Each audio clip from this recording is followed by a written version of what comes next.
Welcome to my channel. My name is Ashley McKeever and I'm a realtor with the Prairie and Pine Real Estate Group at Keller Williams, Greater Omaha. Today we are counting down 5 tips to win the deal in the seller's market. Now, if you're buying in this market or you're getting ready to buy in this market, you probably heard that it's a seller's market. And maybe you're like, well, what does that mean? What's a seller's market? So a seller's market is when the sellers are in control. There's not a lot of inventory out there. There's not a lot of houses on the market right now, but there's a lot of buyers. And this drives up home prices, and then it creates bidding wars because there's a lot of people looking at one house and they all want it because there's not a lot of houses out there. And the reason why there's a lot of buyers out there are because interest rates are so low, which makes owning a home more affordable than ever, which is still great for buyers and really great for sellers right now. So with all that being said, it's still a great time to buy a home. It just requires a little patience from the buyers.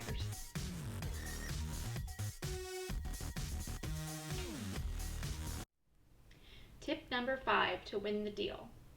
Get a proof of funds letter or a pre-approval letter from your lender. You might think this is a small thing to have in order to buy a home, but it is truly one of the most important things that first-time home buyers overlook right away. You might think it's a small thing in the larger scheme of things, but the seller is not going to take you seriously and not think you're a serious buyer if you don't have that proof of funds letter or the pre-approval letter from your lender, especially in a multiple offer situation. Now, as a buyer, this should be your very first step into the home buying process. The pre-approval letter not only tells you, you're pre-approved with the bank and you can buy a home in a certain price range, but it tells you your budget too, so you're not out looking for houses that are under your budget or way over your budget. So you're not wasting your time and possibly having some heartache. When you tour a house and fall in love with it, you want to have that proof of funds letter or pre-approval letter to present with that offer so you don't lose it. When the seller has 5 other offers, they're going to pick the one that's ready to go, and they know will be able to come to the closing table with that amount of money. Lenders can take up to a week to get that pre-approval letter for you or get you pre-approved. And then if you have to work on any credit issues or anything like that, you just want to make sure all of those bumps in the road are kind of paved over before you start looking seriously at houses. If you already have an agent, that's great. Ask them for a great lender. They should be able to tell you some that can get you pre-approved pretty quickly and ones that will work realtor hours. So, on Saturday nights, on Friday nights, on Sundays. They should be able to help you with that. So try not to look at houses before you talk to your lender. Get that budget, get that golden ticket, so when you do see a house and fall in love with it, you are ready to go.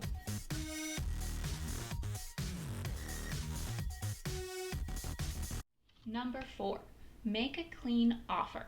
So make sure you don't ask for things that aren't normally found in a contract, like furniture or other special requests. Make your offer as is. By removing the ability to ask for repairs, the seller is more at ease that they won't have to pay and coordinate for repairs.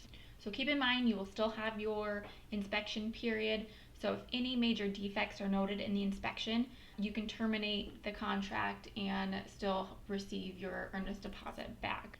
Or you can always forego the inspection if that's something you're comfortable with, but I don't always recommend that. So play that by ear.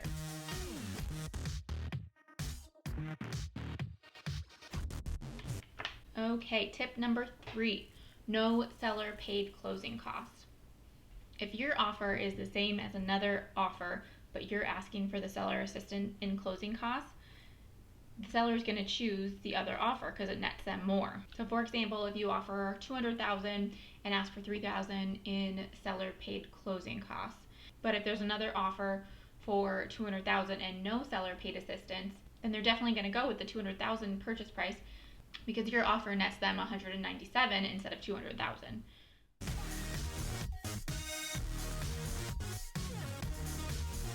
Number 2, removing the appraisal contingency. This is one that has gotten more popular in the last year. It is so competitive that buyers are willing to go above appraised value. And what that means, every loan requires an appraisal. The bank will hire an appraiser and they will go out to the house and make sure the house meets or goes above the purchase price of the home. So the price that you and the seller came to terms on, they're wanting to make sure that the house is priced correctly, because ultimately they're only going to loan up to the value of the home. They won't go over. So when you remove the appraisal contingency, the agreed upon price is the price that you will end up paying. For example, if you and the seller agreed upon and accepted $220,000 as the purchase price, the house was listed for $210,000, say, and the appraisal comes back and they appraised it at $215,000. There's a $5,000 difference on what you and the seller agreed upon. So your lender is only going to give you a loan up to $215,000, not that $220,000. So you'll have your closing costs, your down payment, and that $5,000 to make up that difference to meet at $220,000. But when you remove the appraisal contingency, you are saying you will meet that purchase price no matter what, that you have that cash to do that. And that says a lot to a seller.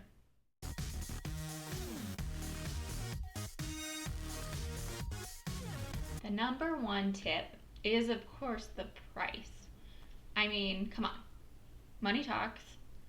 It's the price. Most important thing is what the seller is going to net. The highest and best offer wins. Duh, right? Make sure, as the buyer, you are putting your best foot forward. You are putting your best offer on the table right away. And make sure to ask your agent about an escalation clause. If you're comfortable with going over the purchase price, but you want proof that there are other offers that are over the purchase price, then this escalation clause is the way to go. For example, say you're willing to go $1,000 over the highest offer, up to X amount, and that would be the amount you're comfortable with paying for that home. And then the listing agent would show proof of that competing offer, so you know that it's only $1,000 over that offer. So make sure going into this market you are presenting your highest and best offer. You're removing that appraisal contingency. You're making a clean offer, inspections as is, and no extra items. And you get that golden ticket. You get that proof of funds. You get that pre-approval from your lender. And those are the 5 tips to win the deal. Now, it might not work every single time, but it's going to get you close, so you're not having as much failure over and over and over if you do these things. You gotta have a lot of patience, so make sure you are prepared, and hopefully this video will help you prepare yourself for that. But remember, those interest rates are low, so it makes your mortgage very affordable. You will find that perfect home as long as you and your agent are on the same page and you have a plan going into this market. Good luck!